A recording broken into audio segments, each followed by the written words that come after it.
le parti pris.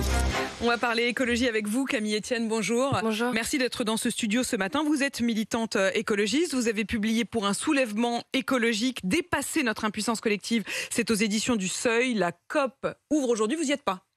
Pas du tout, non. Non, j'y suis pas. Je pense que ça va pas changer grand-chose. Cette COP qui est censée être la grand-messe justement des avancées sur le front écologique, vous estimez que non seulement ça ne change pas grand-chose, mais même que c'est une honte? Pourquoi? En fait, pour moi, cette COP, c'est une COP de la honte. Non pas tant parce qu'elle a lieu à Dubaï, parce que c'est important aussi de mettre autour de la table les plus grands pollueurs, mais de par la présence des énergies fossiles. Ce qui est assez terrifiant, c'est qu'on laisse le lobby, qui est le principal responsable du dérèglement climatique, l'industrie fossile, au cœur des négociations. C'est la délégation la plus représentée et le président de cette COP est aussi président d'une des plus grandes compagnies d'industrie fossile.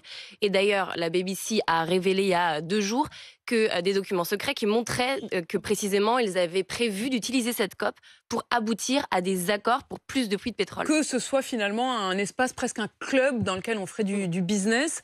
Les énergies fossiles, pour vous, il faut y mettre fin tout de suite. Ça représente quoi exactement ? Pas tant pour moi que pour les rapports du GIEC, que pour le rapport de l'Agence internationale de l'énergie. C'est vraiment un consensus scientifique qui dit une chose très simple. Si notre maison est en feu, précisément, c'est bien d'acheter quelques extincteurs qui correspondent un peu au développement des énergies renouvelables. Mais si par ailleurs on continue à mettre plein de bûches, si on continue à alimenter le feu, on se donne aucune chance sérieuse de s'en sortir. Aucune chance sérieuse de s'en sortir. Il y a tout de même eu une première mesure qui a été prise hier, la création d'un fonds d'aide pour les pays les plus menacés. C'est effectivement pour compenser pour l'instant le phénomène, mais enfin c'est quand même une bonne nouvelle. C'est une très bonne nouvelle, c'est l'aboutissement de la COP 27, c'est-à-dire que c'est l'idée de reconnaître les pertes et dommages, qui est de dire les pays les moins responsables du dérèglement climatique sont ceux aussi qui sont en première ligne des conséquences. Et donc on a une responsabilité historique à les financer et à financer aussi leur adaptation. Malheureusement, ce qui est dommageable pour l'instant, c'est financièrement, c'est extrêmement faible. C'est-à-dire que c'est chiffré à peu près à un besoin de 580 milliards par an en 2030 pour ces pays-là, et que pour l'instant, l'Europe a donné seulement 250 millions d'euros. Et le projet d'accord qui est révélé ce matin, qui n'en est au balbutiement, puisque les discussions ne font que commencer, prévoit cette phrase qui devrait donc être signée par tous les participants à cette COP. Les pays doivent prévoir une réduction / sortie des énergies fossiles. Ça va dans le bon sens. Le problème, c'est peut-être le calendrier. Le problème, c'est simplement le fait que ce soit contraignant ou pas. C'est-à-dire qu'on a tous été très émus. Moi, j'étais jeune, mais on se rappelle des larmes de Laurent Fabius en 2000, la COP 21. Donc, c'était sublime de se dire les États vont se mettre d'accord, les nations vont se mettre d'accord pour protéger leurs citoyens et leurs citoyennes, tenir la barre des 1,5 degrés. Sauf que, concrètement, on n'y est pas. On ne respecte pas nos propres engagements. L'ONU a sorti un rapport il y a quelques semaines qui montrait qu'en 2030, si on suivait juste les feuilles de route des États, on était à une réduction de 3% d'émissions. C'est 10 fois moins que ce qu'on doit faire pour être dans les clous.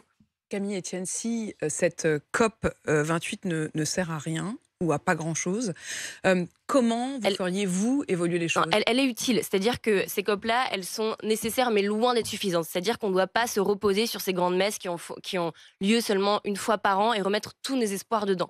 Pour moi, c'est important que les États s'organisent aussi en dehors de ça, qu'on soit capable de reconnaître les vrais coupables et qu'on soit capable d'imposer des contraintes à cette industrie fossile. On ne peut pas demander à l'industrie fossile de se réglementer elle-même. Pour vous, il y a une question aussi de justice, c'est-à-dire qu'il faudra une forme de justice écologiste avec donc des coupables, avec des sanctions Bien de sûr. quel ordre ? C'est-à-dire, est-ce qu'il faut aller jusqu'à la prison ? Est-ce qu'il faut que ce soit des sanctions pécuniaires ? Si on ne reconnaît pas de coupable, il ne peut précisément pas y avoir de justice. Donc l'idée, c'est de dire ne pas culpabiliser l'intégralité des Français et des Françaises au même niveau que, par exemple, Patrick Pouyanné, président Total Énergie. Qui, mais lui, de pourrait reconnaître... être considéré et est considéré à vos yeux comme coupable. Il devrait Absolument. être jugé. Absolument, absolument. J'espère connaître de mon vivant des grands procès.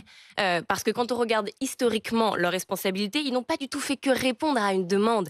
Ils ont activement fait un lobbying pour cacher des documents. Ils avaient dans leurs mains, dès les années 70, les informations. Ils savaient qu'extraire des énergies fossiles allait condamner la vie sur Terre. Pourtant, ils ont menti, ils sont donc coupables. Camille Etienne, il y a des débats permanents. Vous avez dit qu'il ne faut pas culpabiliser les Français, mais qui désormais sont faut-il arrêter de manger de la viande ? Faut-il arrêter d'avoir des enfants ? Faut-il même arrêter d'envoyer des mails, puisqu'ils sont quand même stockés dans des giga espaces des factories qui utilisent énormément d'électricité. Quelle est la priorité pour vous ? Qu'est-ce qu'il faut supprimer de nos vies ?